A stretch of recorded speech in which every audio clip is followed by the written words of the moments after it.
yo te he puesto por atalaya a la casa de Israel. Oirás pues tú la palabra de mi boca, y amonestarlos has de mi parte. Es decir, Ezequiel iba a ser profeta y atalaya, alguien que llevaría un mensaje alzando su voz como una trompeta estruendosa que definitivamente llamaría la atención de todos en Tel Aviv. La función principal de una atalaya era advertir cualquier clase de peligro, tal como lo mencioné, y para esos judíos, el peligro de su propia destrucción era inminente. Oirás pues tú la palabra de mi boca, y amonestarlos has de mi parte. Vean cómo Dios dice que el profeta les va a amonestar con palabras que salen de su boca. Nada, absolutamente nada debía decir Ezequiel de su propia concepción. He aquí una lección importantísima. Se trata de su palabra y nada más. Todo se basa en ella. El consuelo y el ánimo vienen de Dios solamente. Y para esta ocasión, las exhortaciones y amonestaciones también vienen de lo alto. El corazón duro y la frente tiesa solo pueden ceder con el martillo de su palabra, y Ezequiel sería el encargado de utilizar dicho martillo. Cuando alguien habla de Dios, sea quien sea, debe ser la costumbre de cualquiera de nosotros ser como los bereanos y corroborar si las cosas son realmente así. No es malo cuestionar. Analicen todo lo que de Dios se habla. Aún este mensaje que están escuchando, corroboren que lo que digo es verdad. Lo que es de Dios, que sea solamente de Dios.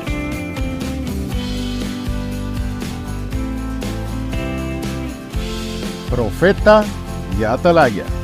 Hijo del hombre, yo te he puesto por atalaya a la casa de Israel. Dirás pues tú la palabra de mi boca, y amonestarlos has de mi parte. Ezequiel, capítulo 3, versículo 17. La iglesia a la que el Señor me guió a asistir cuando me salvó, curiosamente se encuentra muy cerca de unas vías de ferrocarril que son muy utilizadas durante todo el día. Es muy común que en una reunión de domingo pase el tren unas 3 veces o más durante el servicio. Llega el pintoresco armatoste y el maquinista hace lo que debe hacer, pues cerca del lugar de reunión hay muchas calles que cruzan las vías. Alegremente, o al menos eso es lo que pienso, hace sonar su silbato y no sé en realidad si alguien en China lo logra escuchar. Es sumamente estruendoso y no importa qué tan fuerte pueda levantar la voz, alguno que esté dando un mensaje, simplemente nadie escucha nada más que el puro y hermoso sonido de ese silbato. Algo como esto.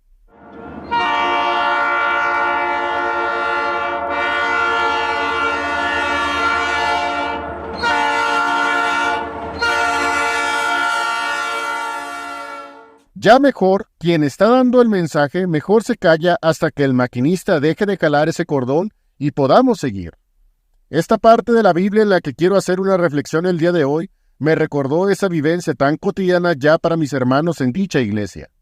Un ruido así definitivamente está diseñado para llamar la atención, y eso es precisamente lo que quiere Dios hacer con los judíos exiliados.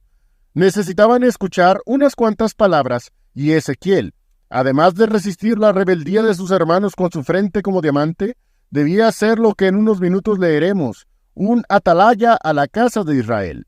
Antes, primero quiero enfocarme en otro ruido, algo que Dios quería que el mismo Ezequiel le prestara toda su atención. Leamos Ezequiel 3, versículos 13 y 14. Oí también el sonido de las alas de los animales que se juntaban la una con la otra, y el sonido de las ruedas delante de ellos, y sonido de grande estruendo. Levantóme pues el espíritu y me tomó, y fui en amargura, en la indignación de mi espíritu, mas la mano de Jehová era fuerte sobre mí. Estos animales ya desde el capítulo 1 los hemos identificado. Sus 4 cabezas, sus pies de becerros y sus 4 alas los hacen por demás inusuales, y al mover sus alas y el sonido de las ruedas, y solo Dios sabe qué más, hicieron un gran estruendo. Si hacemos la analogía de lo que vio Isaías en el capítulo 6, cuando se le apareció una visión similar, estos animales son serafines. Llega esta visión al profeta, y Ezequiel hace una revelación de cómo se estaba sintiendo por dentro ante todo lo que estaba sucediendo frente a él. Levantóme pues el espíritu y me tomó, y fui en amargura, en la indignación de mi espíritu. Si fue físicamente levantado, o fue todo como una visión, un éxtasis como lo que vivió Pedro en el libro de los Hechos de los Apóstoles, no lo deja muy claro la narración bíblica. Lo que sí dice, es lo que pasó cuando Ezequiel en realidad entendió lo que estaba sucediendo. Como mencioné hace un momento, es muy similar a la visión de Isaías narrada en su capítulo 6, cuando uno de los serafines le puso un carbón ardiente en su boca. Ahora, Ezequiel entiende que está ante Dios mismo y sabe qué tipo de palabra profética tiene que llevar. Lo único que puede decir a todo esto es lo siguiente: fui en amargura, en la indignación de mi espíritu. Sabe que es una palabra importante la que está a punto de divulgar, pero además entiende que un pueblo que en estos momentos estaba en amargura por la esclavitud y maltrato por lo que estaba viviendo, también, en vez de reconsiderar su relación con Dios, estaba aún más renuente y rebelde que cuando esas gentes vivían en su tierra. ¿Qué situación tan lamentable es esta?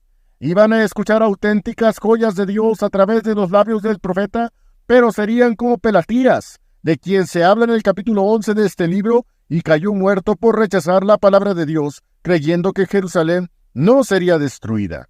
Bueno, pero no nos desviemos tanto. En su momento tocaremos esos pasajes. Volviendo al capítulo 3, el versículo 14 termina así: Mas la mano de Jehová era fuerte sobre mí. ¿Podría el profeta tener dudas, aflicción y aún debilidad por lo que venía y por la misma gloria de Dios? A veces no entendemos lo sublime que es la palabra de Dios hasta que reconocemos que en realidad es nuestro Señor. No es cualquier cosa lo que luego tomamos en nuestras bocas. Se trata de su palabra, los dichos más gloriosos y sublimes que existen. Todo esto es un muy buen pretexto para Ezequiel y dejar la misión por la paz. No. Definitivamente tiene otros planes nuestro Dios. Mas la mano de Jehová era fuerte sobre mí. Así es, mi hermano. Su mano es fuerte sobre nosotros y no importa lo que pensemos en cuanto a hablar o no su palabra. Su espíritu mismo nos mueve a publicarla y no podemos resistirnos. Trabajé por sufrirlo y no pude. No pude. Eso fue lo que dijo Jeremías en aquel glorioso capítulo 20 de su libro cuando quiso claudicar. Pero en medio de sus devaneos, él mismo se dice: Mas Jehová está conmigo como poderoso gigante. Ah, por cierto, tengo un mensaje de ese pasaje. Puedes buscarlo dentro del canal. Así se llama, Poderoso Gigante. Y pues, Ezequiel debía, como cualquier siervo de Dios echado para adelante, seguir impetuosamente en el camino que Dios ya le había trazado. Ezequiel 3:15. Y vine a los transportados en Tel Aviv, que moraban junto al río de Quebar, y asenté donde ellos estaban asentados, y allí permanecí 7 días atónito entre ellos. Tel Aviv. Esa palabra significa campo de espigas. De hecho, por este pasaje se nombró en la actual nación de Israel la ciudad más industrializada y cosmopolita de ese país, Tel Aviv. Esta escena recuerda mucho a cómo empieza el Salmo 137, que estaban junto a los ríos de Babilonia y simplemente no podían cantar por la amargura que tenían en esa tierra de extraños. Esta era una costumbre muy de los judíos, pues era común que para expresar una amargura fuerte se sentaban atónitos y sin moverse por 7 días. Imaginemos un poco su contexto. Estaban frente a un río cristalino caudaloso, junto al cual florecían esplendorosos sauces, y estaban en una tierra rica en todo lo que se pudieran imaginar.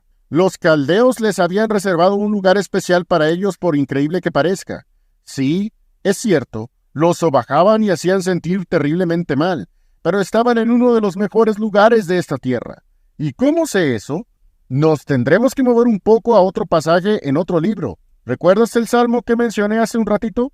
El 137. Veamos unos pasajes allí. Salmo 137, versículos 1 al 5. Junto a los ríos de Babilonia, allí nos sentábamos y aún llorábamos acordándonos de Sión. Sobre los sauces en medio de ella colgamos nuestras arpas, y los que allí nos habían llevado cautivos nos pedían que cantásemos, y los que nos habían desolado nos pedían alegría, diciendo: Cantadnos algunos de los himnos de Sión. ¿Cómo cantaremos canción de Jehová en tierra de extraños? Si me olvidare de ti, oh Jerusalén, mi diestra sea olvidada. Todo en la Biblia está conectado. Vean que los caldeos se burlaban y les decían: Cantadnos algunos de los himnos de Sión. Esto es una analogía de nosotros en este mundo. Vivir inmersos en él es querer disfrutar de sus comodidades temporales de pecado, y al final no tendremos ni un gramo de felicidad. Esos judíos en Tel Aviv así estaban, llenos de amargura y tristeza. ¿Crees que necesitas palabra de Dios en semejantes situaciones? Yo también lo creo. Y Dios tenía preparada una muy especial, pues esa amargura y ese castigo corporal no habían cambiado ni siquiera un poco ese empedernido corazón de aquellos judíos. Después de los rigurosos 7 días comienza la acción, y esto es lo que se oye decir de parte de nuestro Dios. Ezequiel 3, versículos 16 y 17. Y aconteció que al cabo de los 7 días fue a mí palabra de Jehová, diciendo: Hijo del hombre, yo te he puesto por atalaya a la casa de Israel. Oirás pues tú la palabra de mi boca, y amonestarlos has de mi parte. Es lenguaje antiguo, yo lo sé. Aquí nos topamos con arcaicismos, ya me di cuenta. ¿Es eso motivo para dejar de estudiar esta bendita palabra? Una atalaya era el vigilante en una torre. Veía venir el peligro y tenía una trompeta la cual tocaba, y de acuerdo al sonido todos sabían si venía un peligro, qué tipo de peligro, si era de cuidado, si tenían que salir con todas sus fuerzas a una batalla, etcétera, etcétera, etcétera. Yo te he puesto por atalaya a la casa de Israel. Oirás pues tú la palabra de mi boca, y amonestarlos has de mi parte. Es decir, Ezequiel iba a ser profeta y atalaya, alguien que llevaría un mensaje alzando su voz como una trompeta estruendosa que definitivamente llamaría la atención de todos en Tel Aviv. La función principal de una atalaya era advertir cualquier clase de peligro, tal como lo mencioné, y para esos judíos, el peligro de su propia destrucción era inminente. Oirás pues tú la palabra de mi boca, y amonestarlos has de mi parte. Vean cómo Dios dice que el profeta les va a amonestar con palabras que salen de su boca. Nada, absolutamente nada debía decir Ezequiel de su propia concepción. He aquí una lección importantísima. Se trata de su palabra y nada más. Todo se basa en ella. El consuelo y el ánimo vienen de Dios solamente. Y para esta ocasión, las exhortaciones y amonestaciones también vienen de lo alto. El corazón duro y la frente tiesa solo pueden ceder con el martillo de su palabra, y Ezequiel sería el encargado de utilizar dicho martillo. Cuando alguien habla de Dios, sea quien sea, debe ser la costumbre de cualquiera de nosotros ser como los bereanos y corroborar si las cosas son realmente así. No es malo cuestionar. Analicen todo lo que de Dios se habla. Aún este mensaje que están escuchando, corroboren que lo que digo es verdad, lo que es de Dios, que sea solamente de Dios. Por cierto, ¿qué amonestación tenía preparada nuestro Señor para aquellos exiliados? Porque increíblemente, a pesar de sus recientes vivencias y aún todavía siendo atormentados, necesitaban amonestación de Dios. Leamos lo que sigue en la narración.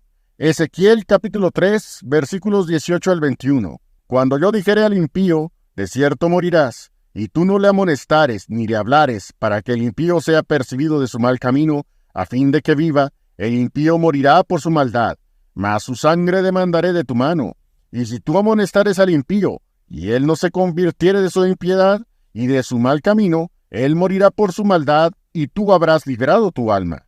Y cuando el justo se apartare de su justicia, e hiciere maldad, y pusiere yo tropiezo delante de él, él morirá, porque tú no le amonestaste. En su pecado morirá, y sus justicias que había hecho no vendrán en memoria. Mas su sangre demandaré de tu mano. Y si al justo amonestares para que el justo no peque, y no pecare, de cierto vivirá, porque fue amonestado, y tú habrás librado tu alma. Tu trabajo como atalaya, Ezequiel, es que suenes esa trompeta. Ellos por su maldad perecerán, pero tienes que advertirles, pues de otro modo tienes parte de la culpa. ¡Qué tremendo pasaje es este! Dios amonesta al pueblo a que se arrepienta, pero le dice al mensajero: diles estas palabras. Tú y yo tenemos un mensaje muy parecido. A nosotros llegó por alguno que no estimó su propia comodidad ni nuestra adversa reacción y nos habló de nuestro maravilloso Señor Jesucristo. Una vez escuchamos que Cristo es capaz de dar vida y vida en abundancia. Una vez llegaron a nuestros oídos palabras como esta: mirad a mí todos los términos de la tierra, porque yo soy Dios y no hay más. Estimado oyente, si tú no tienes a Cristo, arrepiéntete y acéptalo como tu Señor. Eso es precisamente lo que a Ezequiel le están encomendando. Y si al justo amonestares para que el justo no peque y no pecare, de cierto vivirá. Dios da la gran respuesta. Solo Él puede librar al hombre de una condenación eterna. Después de esto, el profeta tuvo otra visión. Otra vez se le aparece la semejanza de la gloria de Dios. Otra vez, como para recordarle en nombre de quién está hablando. Primero, Dios le dice que se encierre y que por un tiempo no hable. Después hablará. ¿Por qué no mejor lo leemos? Sé que son algunos versículos, pero es mejor la palabra de Dios que la mía propia. Ezequiel capítulo 3, versículos 22 al 27. Y fue allí la mano de Jehová sobre mí, y díjome: levántate y sal al campo, y allí hablaré contigo. Y levantéme y salí al campo, y he aquí que allí estaba la gloria de Jehová, como la gloria que había visto junto al río de Quebar. Y caí sobre mi rostro. Entonces entró espíritu en mí, y afirmóme sobre mis pies, y hablóme y díjome: entra y enciérrate dentro de tu casa. Y tú, oh hijo del hombre, he aquí que pondrán sobre ti cuerdas, y con ellas te ligarán, y no saldrás entre ellos. Y haré que se pegue tu lengua a tu paladar, y estarás mudo, y no serás a ellos varón que reprende, porque son casa rebelde. Mas cuando yo te hubiere hablado, abriré tu boca y les dirás: así ha dicho el Señor Jehová. El que oye, oiga, y el que cesa, cese, porque casa rebeldes son. No escuchan, son rebeldes. Escuchan, son rebeldes. En fin, no importa si el Señor calla o habla, el hombre quiere seguir en su pecado. Eso ya lo sabemos. Entendemos que esta palabra en todos lados es contradicha. Por eso, y por muchas cosas más, es mejor anunciarla que retenerla. Qué bueno que tenemos estas grandes lecciones de Dios y que hasta el día de hoy, Él no ha restringido sus dichos. Este mundo lo necesita tanto, y nosotros, como Ezequiel, tenemos en nuestras manos una trompeta que vale mucho la pena tocar. Gracias, Señor, por tus grandes bendiciones. Amén.